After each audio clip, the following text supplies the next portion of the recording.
Alright guys and girls, welcome back to the channel. Today we've got a Billet 4 rotor to assemble. It's going in a race boat for Ian Irving, and yeah, we're using Billet Boss plates of course. We've got a Precision X40 crank, Series 4 turbo rotors. I'll run you through and show you what we've done. I've already dummy assembled the engine and spun it around and checked everything, so I know it's right to go back together. But I'll video the assembly, not just for you guys, but for the owner, so we can see what he got, what goes into it. And yeah, we'll go from there.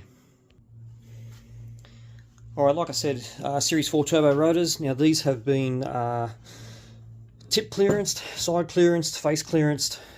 This will be a methanol engine, and we've also deep grooved the rotor bearings. This engine will be run on methanol. It'll have a G55 98mm turbo. This one has Pro Seals Apex seals. We've got Mazda corner seals, and we've got Power Seals unbreakable side seal. We've got the X40 precision crank. The assembly's already been balanced, obviously. Pretty much everything's there. Put it back together. Like I mentioned, running Billet Boss plates in this engine. Now these are specific for the 4 rotor. Center plates have already got the gears installed, and obviously there's a front and a rear. You'll notice they are opposite. So the engine is peripheral ported. So we've got our peripheral port intake and exhaust port. They're Series 5 housings. The boat is red from what I believe, so we've painted the housings red just so it goes with his colour. Now from what I understand, the type of racing that they do in the boats, it's not drag racing, it's not like a straight line like over a distance or anything. It's a oval type thing they put in the water, and they're flat to the floor for 5 minutes straight, 5 or 10 minutes, something like that, unless they have to abort for whatever reason. Holy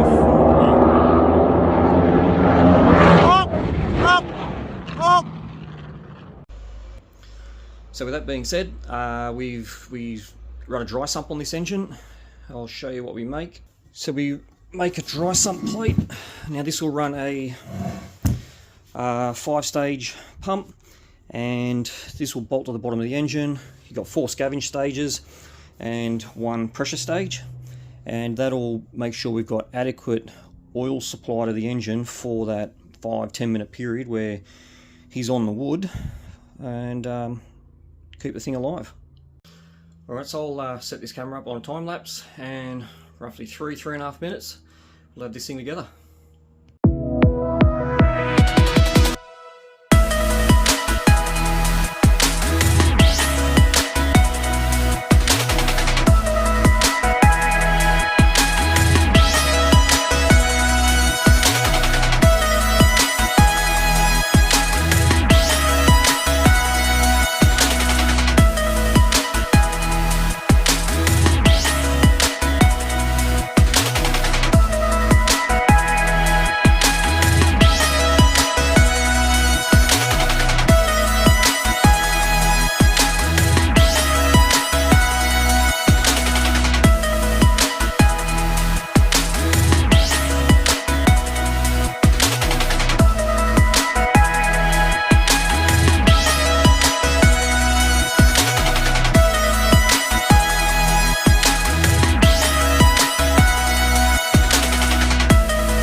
Okay, so we're at the halfway point now.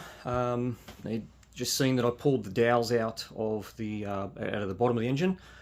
Reason for that is we run a solid dowel. So with the solid dowel, I only run the solid dowel on the bottom side. I still want the oil flow down through that gallery. Even though, so the engine is externally oiled. In the center plates with the gear, they're fed water for cooling. On this one, really not going to be an issue being in a boat.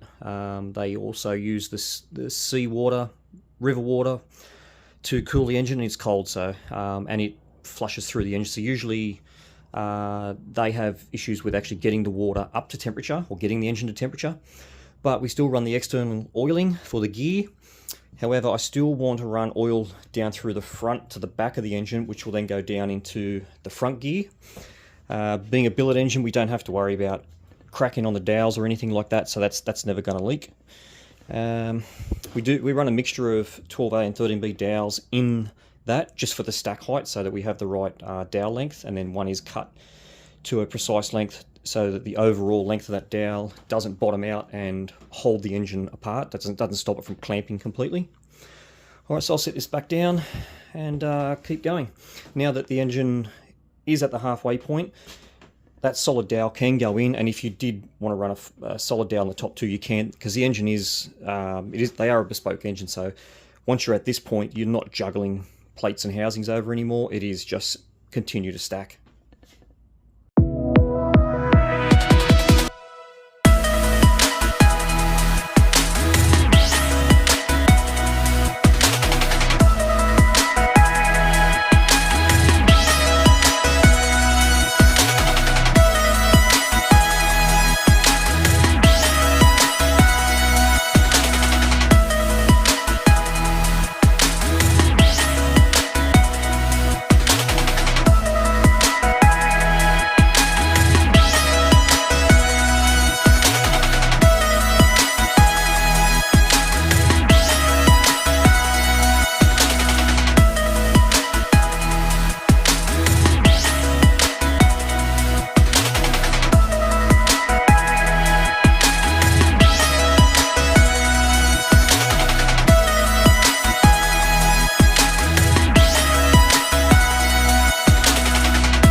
Okay, so the engine's off the stand. We've got the sump plate on.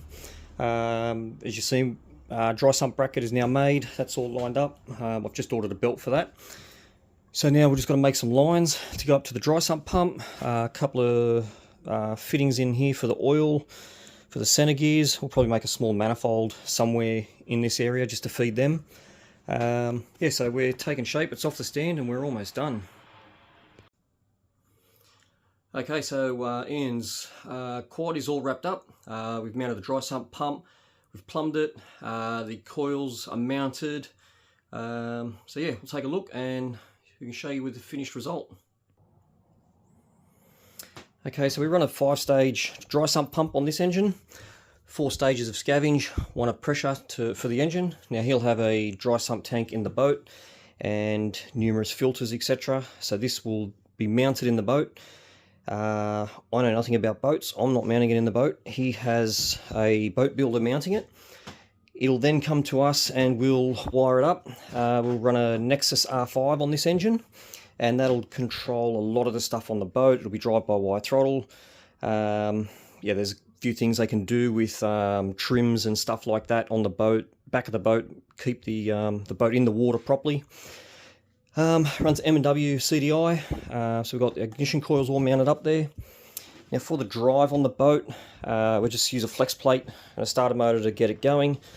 That's a drive coupler, which goes out to like a V drive or some type of gearbox that they run. All I know is the engine is mounted in the boat backwards, and it comes out of here to some V drive, step down box, reduction box, whatever, and apparently they tune their propeller speed and everything via that. So that'll be a learning curve for me, understanding how all that works and what it takes to keep a boat in the water and going forward instead of bouncing up and down. Yeah, so the engine's all plumbed up, sumps on it, dry sump pumps on it, ignition's on it. I'll take this downstairs now. There's not much more I can do up here, and I'll make the intake manifold. It'll run 8 Plasman 700 pound/hour injectors. It is on methanol, so it'll have all the fuel. It should make good power. If you've got an idea on how much power you think something like this will make on sort of 20-25 pounds of boost on methanol, drop a comment, let us know. I've got an idea on what I think it's going to make, what it should make. So yeah, it is done. I'll get this downstairs and get started on the intake manifold, and then someone can put this in the boat.